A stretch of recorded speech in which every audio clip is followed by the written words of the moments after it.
Hey mates, welcome to A Lose Carry. I'm your host, Phoenix Trinidad, and if you are new here, this is Zero Tackle's weekly NRL podcast where we talk about all things rugby league. And this week, on this episode, we have former Origin and Dragons legend Jamie Soward. Of course, we're talking Origin Game 3. The Bulldogs give up an 18-0 lead to the Broncos. What was that all about? And was that one of the best wins we've seen from the West Tigers in recent memory? We're breaking it all down. While I've got you, subscribe to the YouTube channel if you haven't already. We have plenty of rugby league content coming to you this week. And with all that being said, let's get into the episode.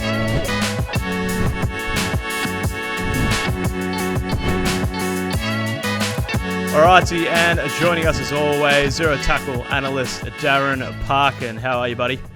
Going very well. Looking forward to the decider, only a couple of days away. Yeah, we are getting to that point. And rugby league coach Lee Addison, how are you, mate? Actually on cloud nine, bit of personal news, became an uncle for the first time last Thursday. My little brother Steve-O and his partner Danny have brought Ava into the world, so I've been on cloud nine for a few days.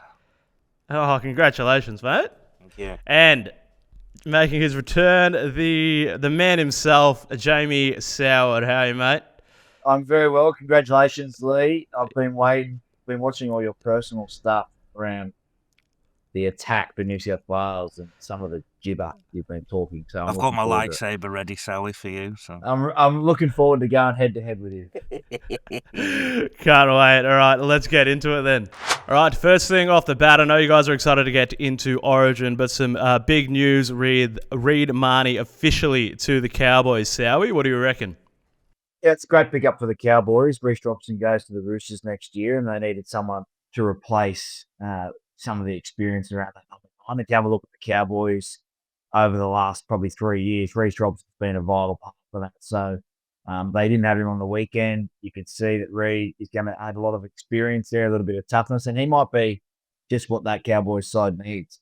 They haven't really set anything in the halves outside of Dearden, so I think it's a great pickup. There's a quality hooker. There's not many quality spine players around for the Cowboys to get Reid Mahoney. I think it's a great pickup. Yeah, and in terms of the Bulldogs, obviously we'll talk about their game a bit later on and what all of that means. But, you know, they've got some pieces in place. Bailey Hayward certainly looks like being that next option. Obviously, the Galvin arrival with some sort of teething issues around that as well. We've heard that Toby Sexton moves on. Obviously, both of these guys will be a part of their plans in the short term, Lee. But, I think they're in a position where the levers they're pulling aren't going to blow them up or anything like that.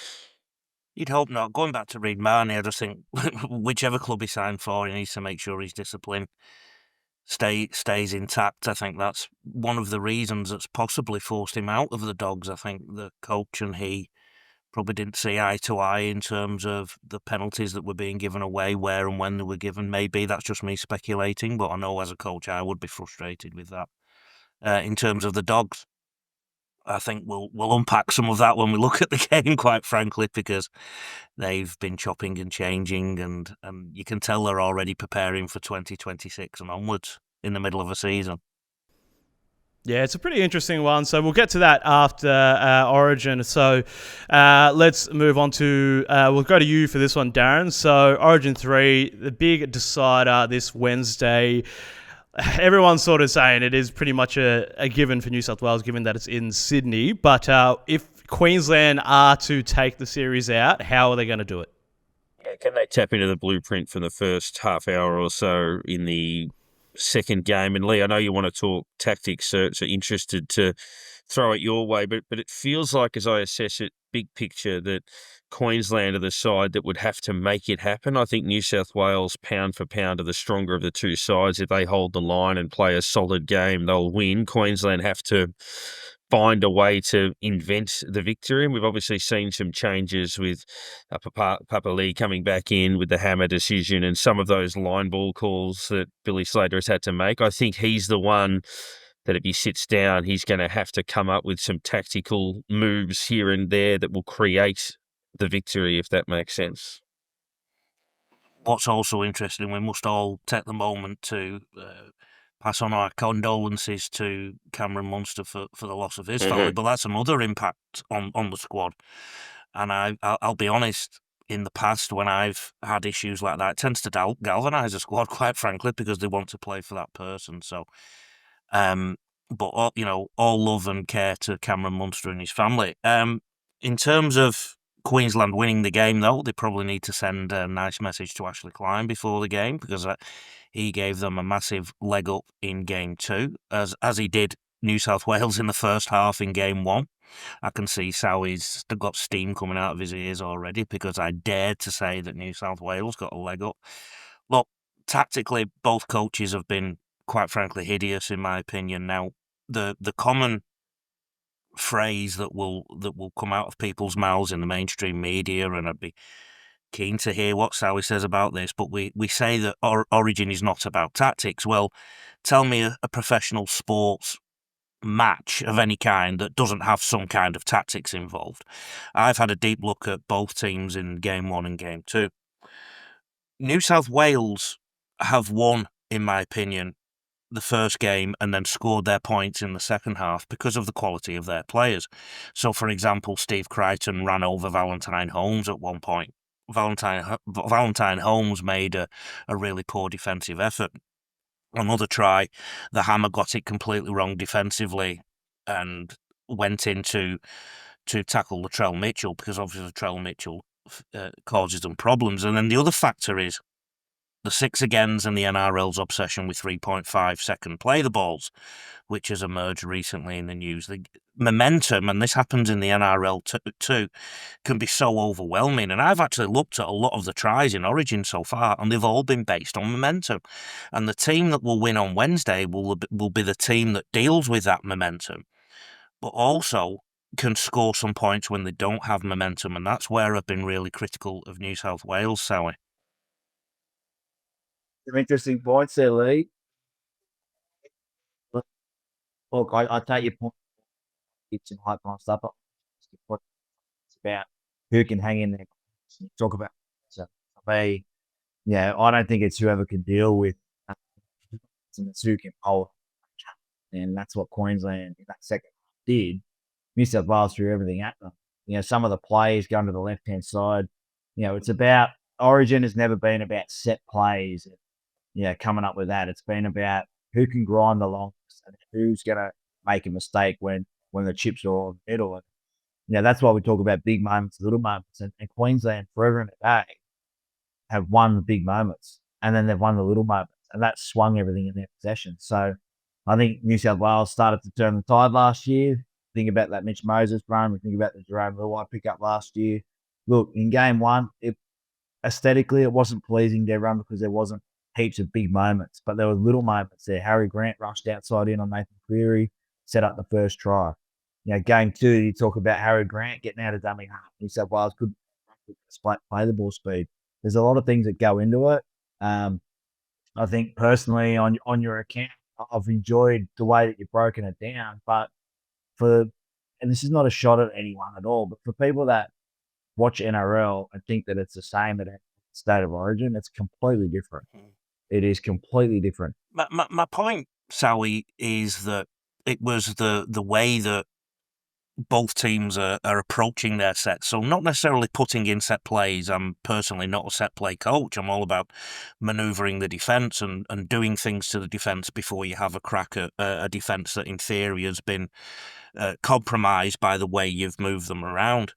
And I just thought that New South Wales in game 1 was so successful because they had a go-forward mindset. They kept it really simple, really attritional.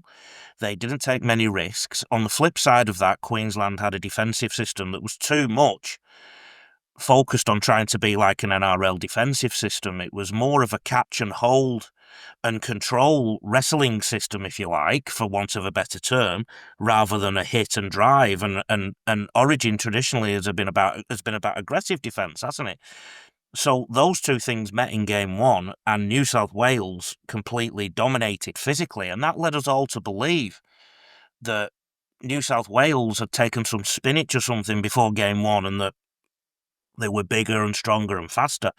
Yet in game 2, Queensland came out of the traps faster, basically, and once they got the momentum, they looked like the team that had that had taken some spinach before the game.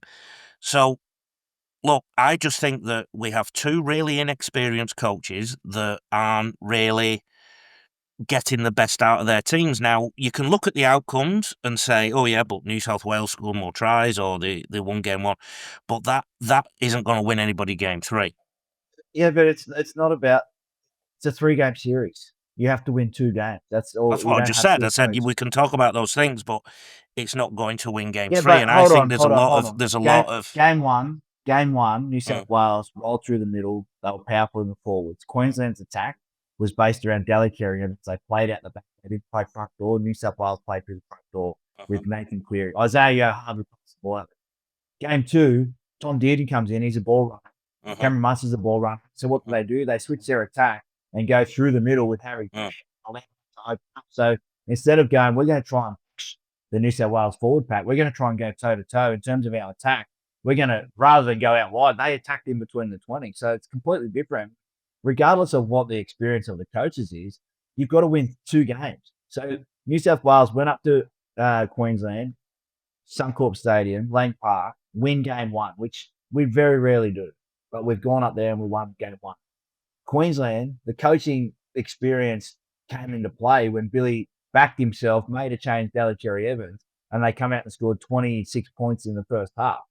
So game 3 is not going to come down to experience. It's going to come down to who can hold in there the longest in terms of their players. Can Dearden and Munster hang in there game management-wise when Cleary's trying to kick them to death?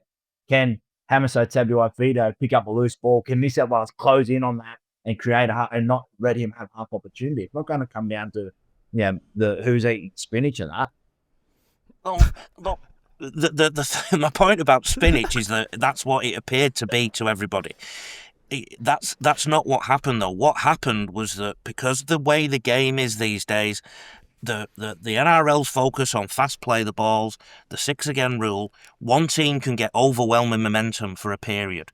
Okay, so if you look at New South Wales in game 1, they were attritional. They had overwhelming momentum for so much of the game. They scored their points at the back end of the first half and their solitary try at the back end of the second half. That jumps out as building pressure over the period of 40 minutes and getting some joy at the end of it.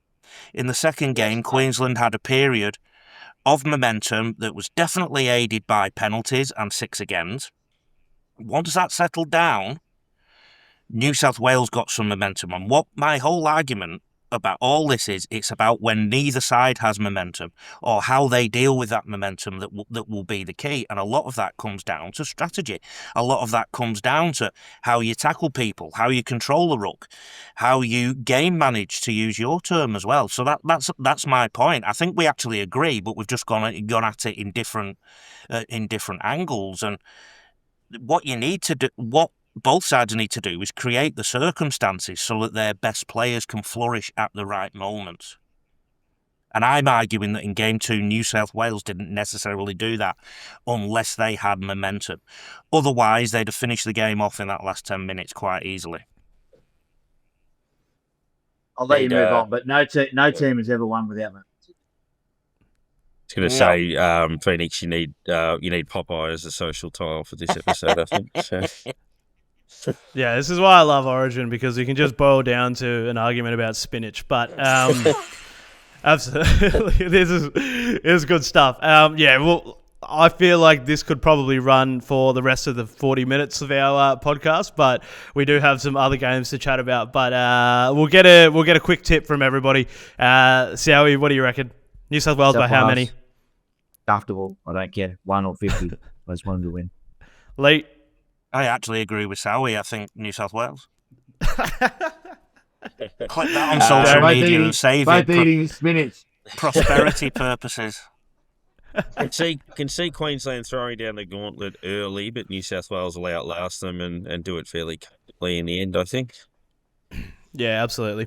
All right, so moving on to the Doggies and Broncos. Great game in the end. So last week on the show, Isaac Issa, our Zero Tackle journalist, claimed that the Bulldogs have probably peaked too early in the context of the season. But in the context of that game, they definitely peaked too early. So they were up 18-0 and then let in 4 tries in 13 minutes, Lee. So what went wrong there?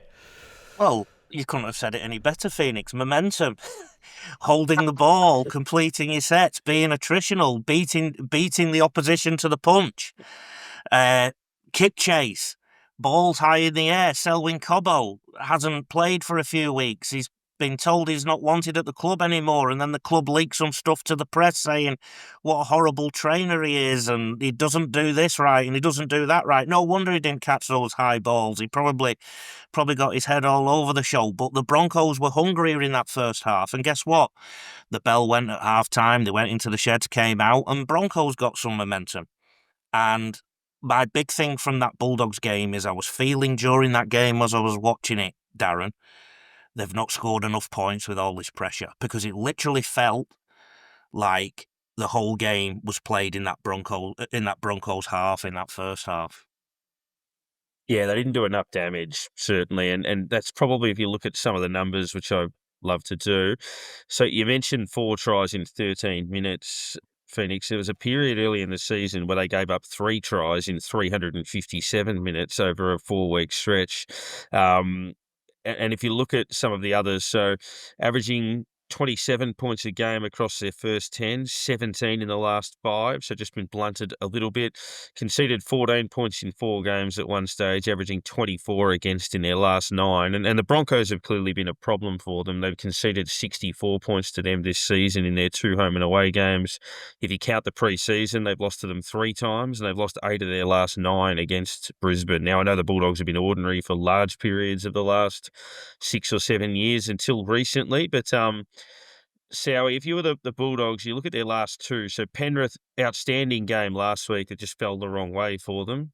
And then this one, they give up a sizable advantage against a side that's in pretty good form. How do you assess where the Bulldogs are at in the pecking order? There's no doubt that they've got some issues in terms of Galvin, Sexton, Mahoney stuff. I actually think it was overblown. They had a great game the week before. It was the best game we've seen in years in terms of regular season game. Emotionally, you lose your experience there. Carraz, Crichton, you have to switch sides with Sherry.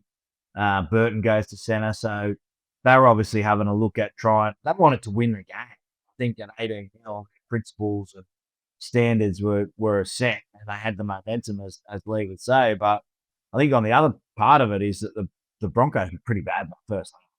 Like, for what they've shown, they were Reynolds would cut out full.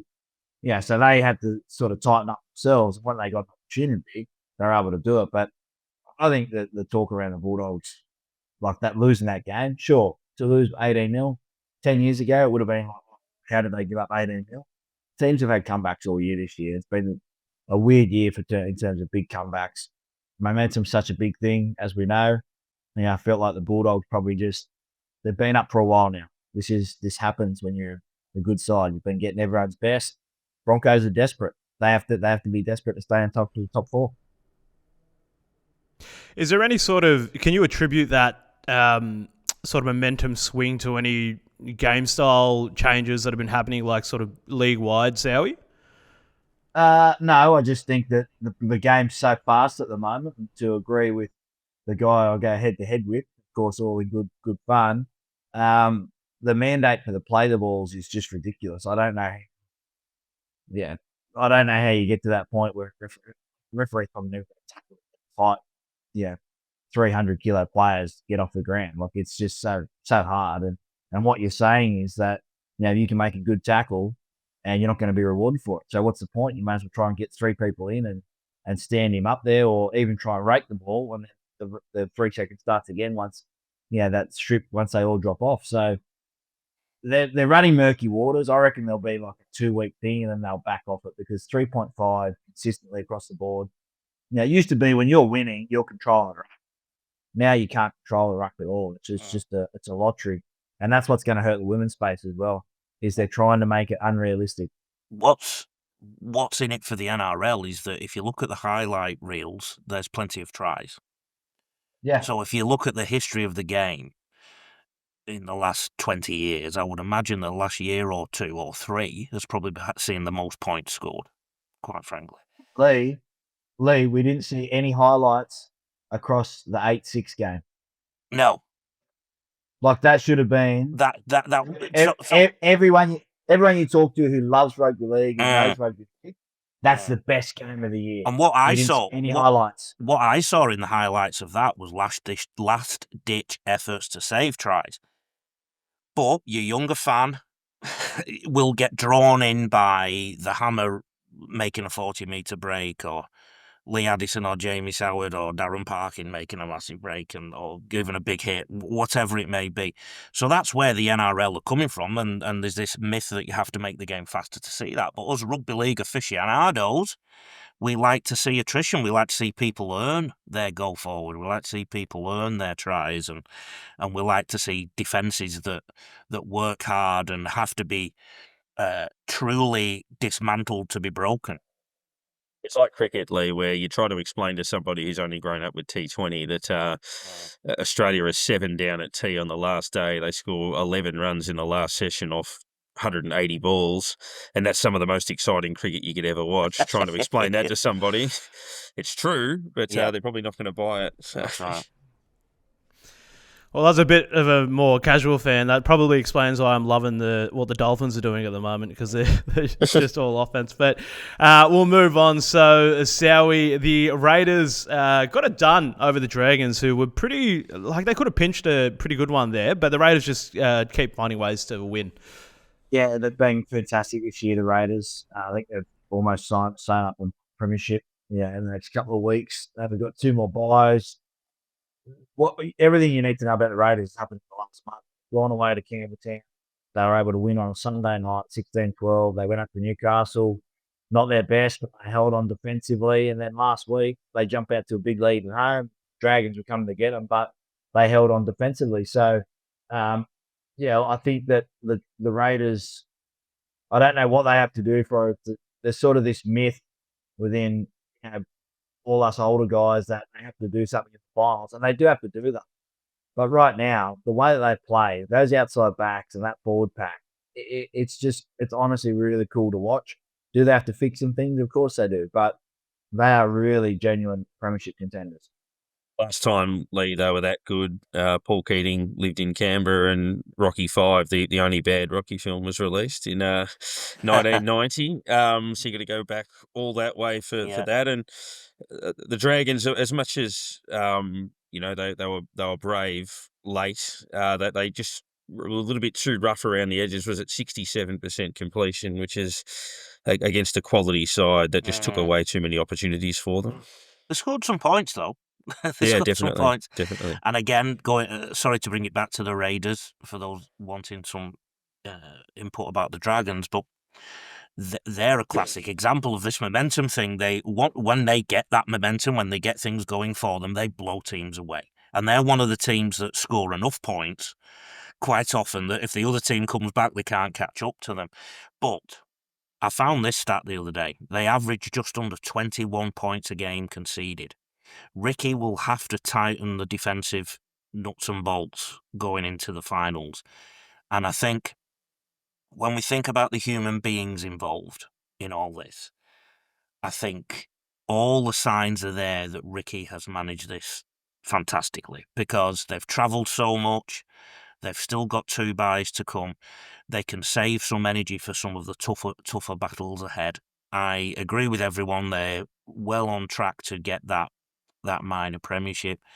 In terms of Dragons, like you said, the completion rate of 67%. They never gave themselves a chance, and I think it was ultimately too much for them to climb back once they did get their act together somewhat. The only stat I'll say on that, Lee, as you mentioned, the Raiders ranked 8th defensively this year. Teams generally don't win the title unless they're top 4 defensively. They can win it from outside the top 4 scoring-wise, even Penrith last year, for example, but Penrith maintained their defensive prowess, which got them over the line. So, yeah, just tightening that up was probably the last piece for the Raiders to get them there. I remember in 2020 thinking something very similar about Souths under Wayne Bennett, and thinking they're not that good a defensive side. They're not that's what's going to be the risk. But Wayne Bennett clearly, like I said, just tightened up everything defensively, and ultimately it was only a Stephen Crichton intercept that stopped them winning the comp. So I very much think Ricky and the Canberra coaching staff will be really conscious of this leading up into the finals. Yep, absolutely. All right, we'll move on to the next game, Darren. So your Storm getting over the Cowboys with no Munster, no Grant, and no Pap. So no worries on that one, eh? No, they it's always going to be sort of a tricky fixture. I know the Cowboys can be a bit, I guess, loose for want of a better expression, but with those players out on Origin duties, they had the likes of Mahoney and others really step up. And interesting, Soward, that Broncos veteran Adam Reynolds did suggest when talking about the Storm that he feels that they're playing in second gear and that the competition should be a little bit wary of them, thinking that it's almost like they're focusing on qualifying top four and then exploding in the finals. Do you sort of see some merit in that? They've just done it so many times. I don't think it's a surprise, to the rest of the competition that they are not in a holding pattern, but they're winning different ways. I think this is maybe the first time they've gone through Origin period undefeated, and they've done it different ways. So, yeah, but Adam Reynolds knows, better than most how dangerous the Melbourne Storm could be. Interested to think about the Melbourne Storm going forward. Last year they rolled him. They lost last year to the better side. They rolled him this year as competition favourites, but we never ever really seemed to have them as a clear favourite. I think that the way the competition, you spoke about defense, like I'd be interested to see what their defense is. I know they had a couple of blowouts at home, but their highest scoring, 26-20, it's just the way to the end. I don't think there's going to be the days of, when we won the comp in 2010, I think we were 12 and a half. I think even the Panthers at their peak were like 16. So I'd be interested to see what the average, because it feels like this year's more points than ever before. And Melbourne have had those games, right? But you just go, how have they won that? Like against the Raiders, they should have won that game. So they've conceded some big points themselves.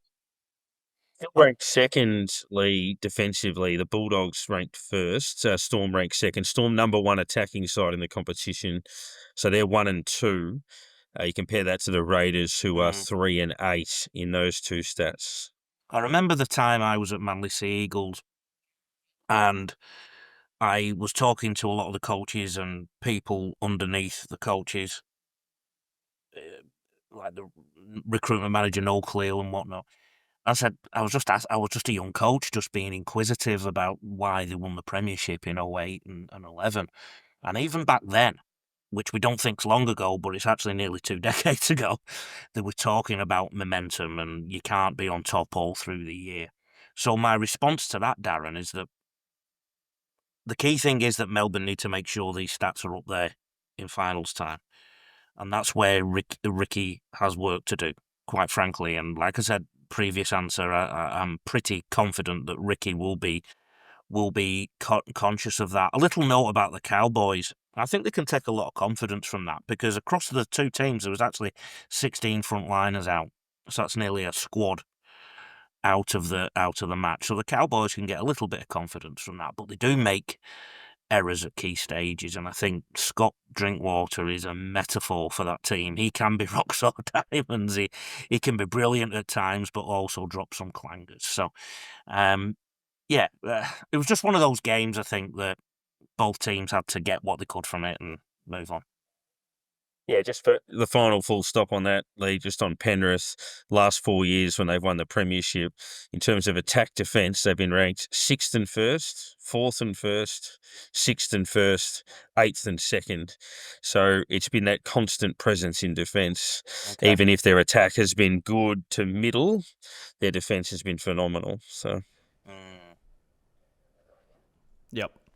Moving on, Lee, so I'll go to you for this one. So the Tigers are getting in a pretty interesting week, if you want to put it that way. Got it done over the Roosters with no Coruscant and no Luai. So that is a fantastic win there.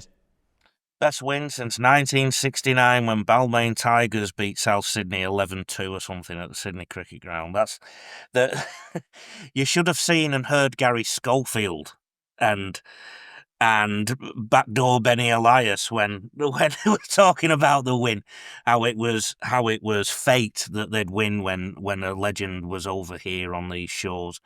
The big thing I took from that was they were playing for Benji, and a few players confirmed that after the game, and that just shows you how popular Benji is as a person. The other thing I took from that game, though, and I'm really interested in Sowie's opinion on this, when the referee heard from Teddy clearly didn't want to take the 2 points when he scored the try at the end. And then the referee just said, are you sure? Are you sure you don't want to take the 2? It's a good job that didn't impact the result. Or did it impact the result? Yeah, well, we don't know. And my wife, this is why I love her, she rang me straight away. She said, what's going on? Why is he trying to challenge it? Because why is he trying to not take the goal? Look, what I would say this, and this is going to sound like too often, Lee, boys, we're talking about the referee. Like, if someone wants to challenge, just don't say, are you sure? Like, if you say it, that's got to be part of the tactical stuff of, like if you see something like that, even in NRLW the other night, Tiana Penatani Gray came in and the referee said, don't challenge because pretty much this is exactly what happened. Like, that's part of, if they burn their challenge in the first minute, if Teddy says we don't want to take it, we don't want to take it. Yeah. It's not asking your kid, like, do you want to eat that broccoli? And she's like, are you sure? Are you sure? Yeah. Like, or the spinach, beg your pardon. Spinach, yeah. I just think too often, it's going to sound like a shot at referees, but like, just stay out of it. I thought that was a huge mistake. Stay out of it. Just don't ask, are you sure? Just go, yep, you don't want to take it? Great. How exciting. Now everyone's on edge for the last 30 seconds. Yeah, and even I'd go to the point where the last 5 minutes, the clock should just stop anyway. The clock should just stop anyway. They would have had as soon as I scored, bang. They would have had 16 seconds, so in theory, maybe two plays. Yeah. Well, 3.5 seconds, that's probably about 4 plays. Yeah. So, yeah, true, yeah. So I thought it was big, Darren. I thought that was a really big moment. It was, and I agree with that, the amount of times you see it, and it's across multiple sports. I was watching Wimbledon the other day where a player puts his hand up to challenge, and then the chair umpire's like, are you sure? I'm pretty sure that they were right, and stuff like that. And I'm like, yeah, just stay in your lane. That's not his decision to say. Exactly. Like, things exist they're there for a reason. If you want to use them, use them. If you don't want to use them, don't use them. So, but if it was the other way, like the forward pass Dragons the other night, wasn't a forward pass, and Gutherson steams over and goes, are you sure? Are you sure? Can we go back? They go, oh, you're patronising the referee. Like, it's so bad. He should get demoted for that. He should. Yeah, love it. I've never seen Sally so rolled up about broccoli and spinach. I'm gonna keep that energy going while moving on to the next game. So Manly got it done over the Rabbitohs, Sowie. So Rabbitohs have the third worst defence in the NRL at the moment, which is pretty strange for a Wayne Bennett team. It is, but they've got an absolute truckload of injuries. They've got people playing out of position. I think when you look at their side and their experience, we looked at that Cowboys game and Melbourne Storm game. Well, they've still got pretty healthy guys. Tallis Duncan, I thought, was sensational out on the left centre. They tried Jack Whiten and Jamie Humphries in the halves, but they know that their first choice halves are going to be probably Cody Walker and maybe Bud Sullivan next year. So Manly, they haven't moved the needle for me. I thought this game, I called it on radio. I thought the game both ways was pretty hard in terms of to get involved and get excited about. But Manly did what they had to do. Are they going to make the 8? No, they're not.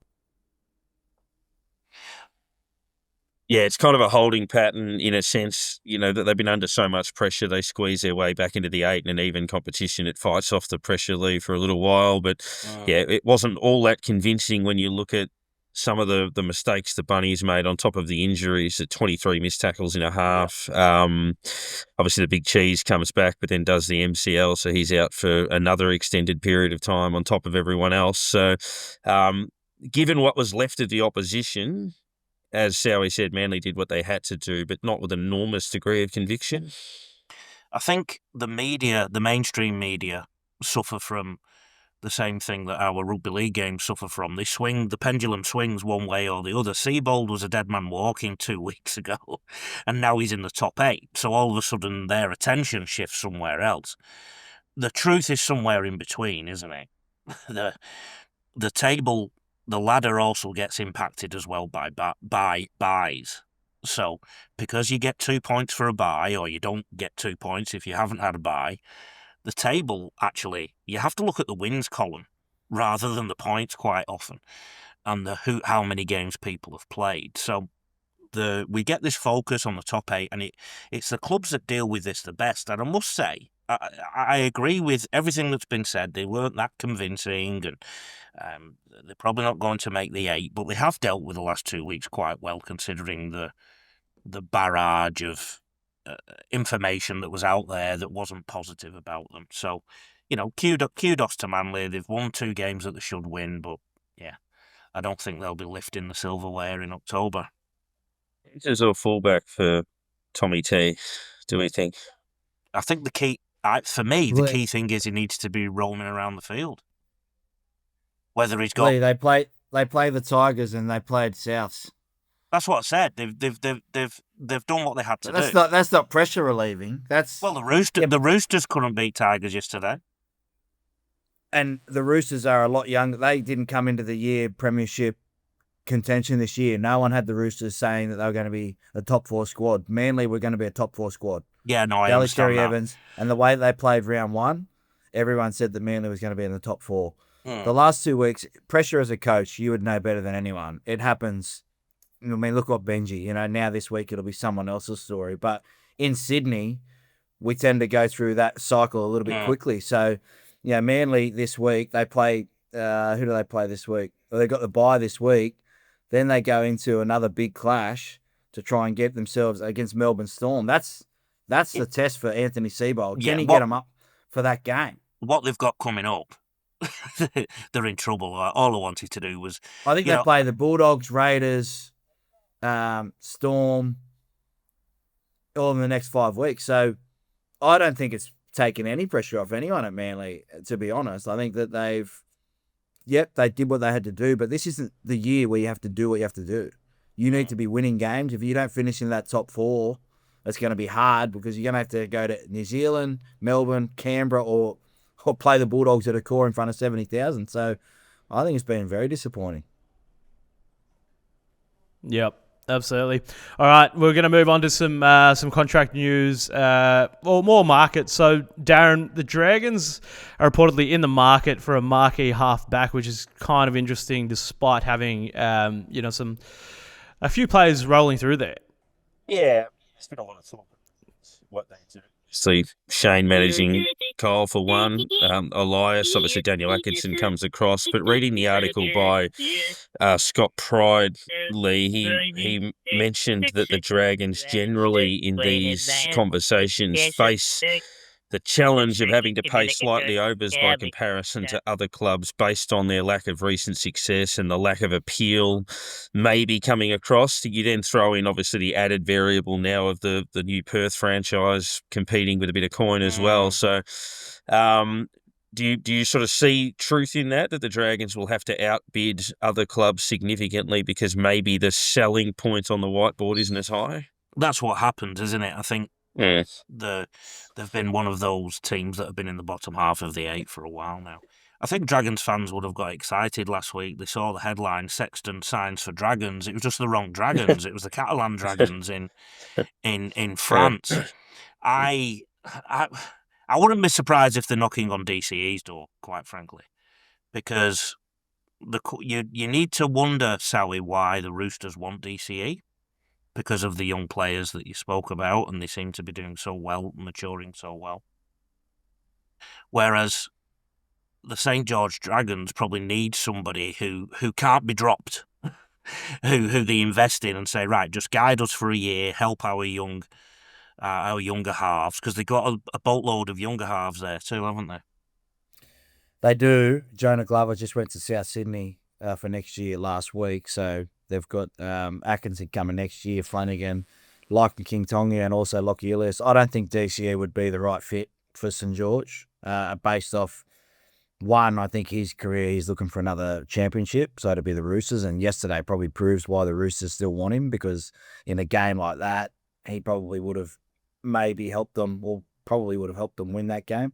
The thing for the Dragons is they're like every other club that hasn't made the 8 in the last 5 years. They're going to have to pay overs to get someone there to be able to do it. Now, if you're a young halfback, I'll tell you this about Shane Flanagan, very, very good coach in terms of being able to get the best out of you. The fact of the matter is that when you're down the bottom and you've got injuries and all this kind of stuff, and the pressure of winning starts to get to you, like they should have won that game the other night, the Dragons. And it wasn't the halves, it was just lapses in moments again. Back to what we were talking about at the start of the show. Moments, missed tackles, KO weeks goes. That having $1 million halfback ain't going to fix that. So, I think that at some stage you will see them go back to Ilias Flanagan for this year. The other part of it is, I respect the CEO coming out and telling us the actual truth of what they're looking for. Who's out there? Who's out there? Is there anyone in Super League that could come back and do it? Like, I know, Lee, you're a fan of Mikey Lewis, but he's a 6. Like, there's not many 7s out there. You're going to have to go the Raiders route, try and get some young talent in and around it, and you're going to have a year of blooding them and going through the ups and downs. Don't forget the Broncos finished last a couple of years ago with all these young guys. Then they made a grand final. You can't have rebuilds that happen overnight. No. Yep, absolutely. So, and then moving now to the next Kangaroos coach, Sowie. So, Wayne Bennett is a reported front runner, despite being a club coach. So, what do you think about that one? Yeah, the England side don't want to see Wayne Bennett as coach. They want Australia to go as long as we can without a coach and all the plans and all this kind of stuff. I've been watching a couple of the new podcasts from the Super League.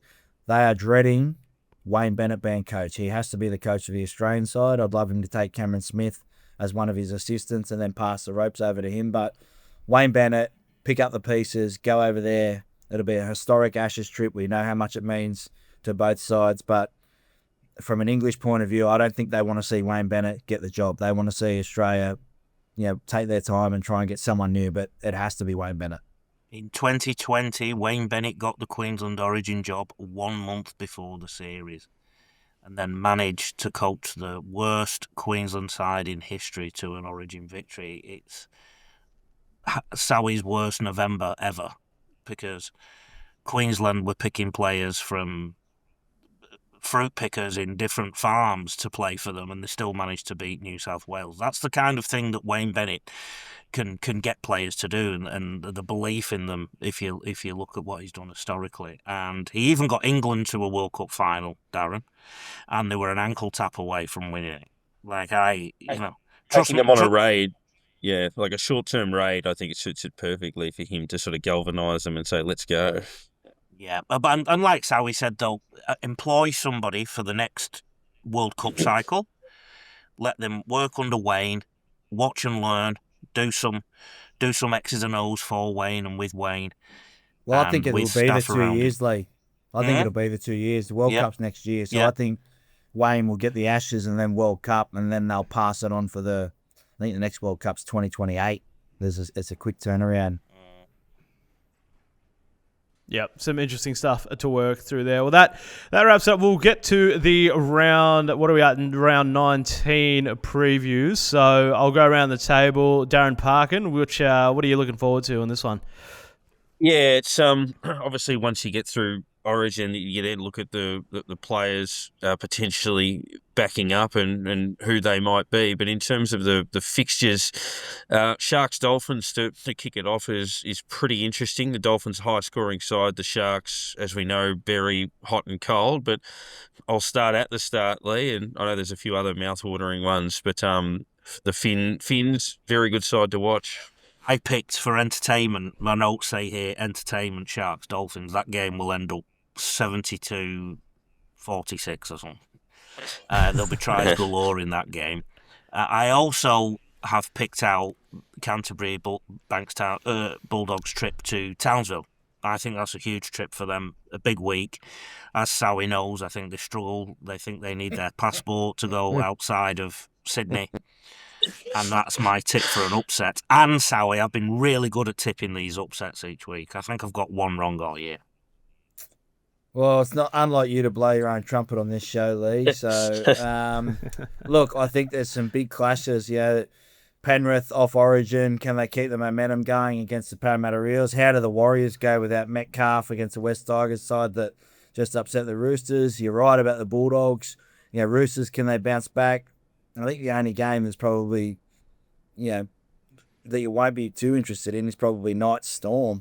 But does Craig Bellamy rest some of his players? So it really is the turn of, after the last Origin, you always find that first week or two is moving time for those teams that are trying to get in the 8 and the top 4.